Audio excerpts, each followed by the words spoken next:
What is up, investors? Jason here. So we just recently saw a flash crash over in the crypto market, and that should have been no surprise. Whenever you see the price of something go up so fast, you're going to expect that there's going to be some profit taking to happen afterwards, which is what happened in the entire crypto market. When we saw the stock market and the crypto market go up in one day at one time with all the pricing in of the expectations of interest rates going up, and then the next day, the fear of rising interest rates. So it's just like a back-to-back. Some good, some people see it good, some people see it bad. Some people take their profits the next day after they see the price go up a bit. So the markets are just always all over the place. Now, so where we're back with Cardano right now is we're back at where the price of Cardano was 3 days ago, where we were just still moving along sideways. So if we were just to erase the last couple days and say that never happened, which in reality, if you were to look at the price of Bitcoin right now, the price of Ethereum or Cardano or any other cryptocurrency out there, you can pretty much say, yeah, the last 2 days were kind of just a bunch of fugazi, whatever you want to call it. Anyways, looking over at what's going on over in the crypto market right now.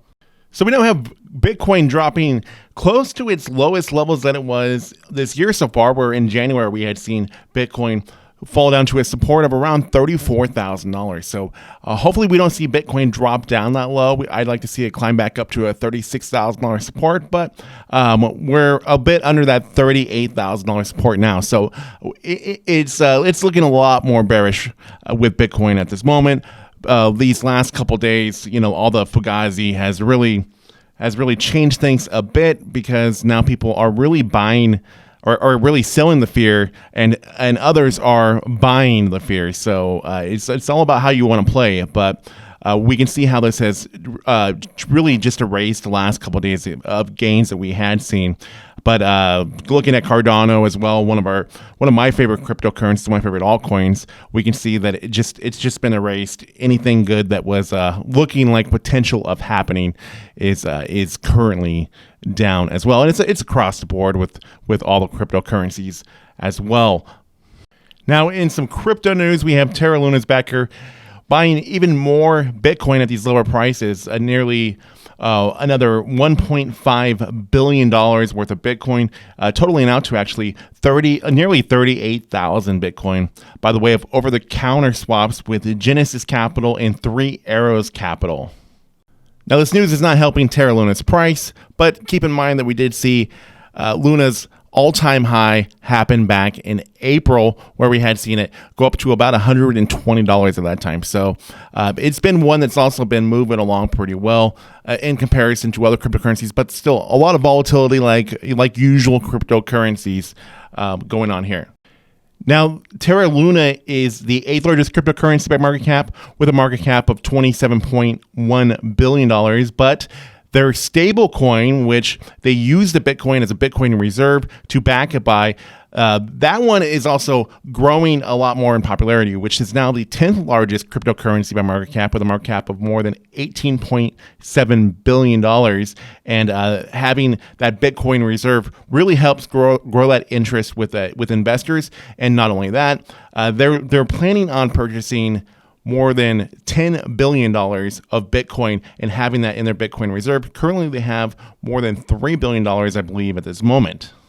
Now, as there's still not a Bitcoin ETF or an exclusive Bitcoin ETF that has Bitcoin as an asset inside of it, we are getting more Bitcoin futures ETFs. It's a step kind of in the right direction, or we're getting plenty of these, but no official Bitcoin ETF. But anyways, SEC approves Valkyrie's Bitcoin futures ETF. So another plus for crypto right now, as far as the way the SEC is looking at crypto. And Grayscale CEO expects the SEC to approve its spot Bitcoin ETF, and the reason why is they're using an old law called the 1933 Act. And what they're saying is, what the CEO is saying is that he thinks that the SEC and regulators' understanding has changed in the last 6 years. Moreover, the SEC is bringing better regulation and rules for the industry and asset class. The level of knowledge and level of education that regulators are bringing to these conversations have changed dramatically.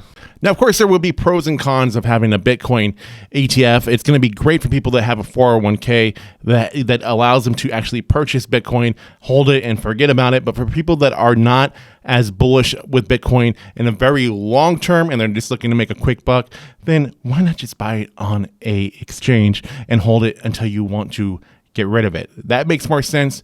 But a Bitcoin ETF, an official Bitcoin ETF, is great for people that are long-term holders that want to hold it into their retirement 401k accounts.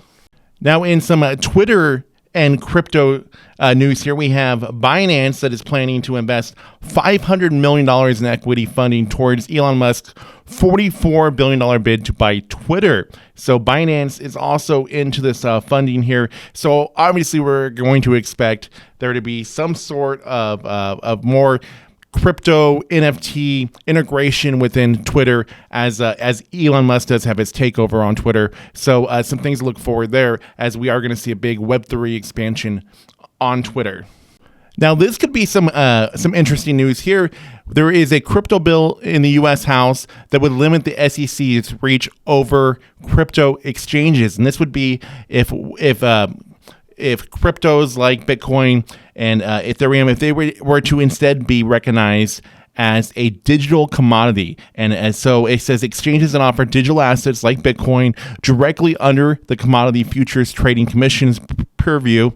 The CFTC's jurisdiction is now largely limited to crypto futures, and the SEC has upset coin enthusiasts by asserting that its stricter investor protection rules should apply. Now, any law that helps move crypto into the right direction is a good one, in my opinion, because I personally do view Bitcoin as a commodity. I view it as holding digital gold, in my opinion. But I just wanted to give you guys a quick, brief update of what is going on over in the crypto space, because I think that having news that just really explains everything into one consolidated spot is really good. So I'll make more content like this as well as keeping up on other individual cryptocurrencies. So if you do like content like this, please do consider subscribing. I talk about crypto every single day. So anyways, please like, share, comment, subscribe. New content coming out all the time. Thank you guys for watching and listening. I'll see you in the next one, coming very soon.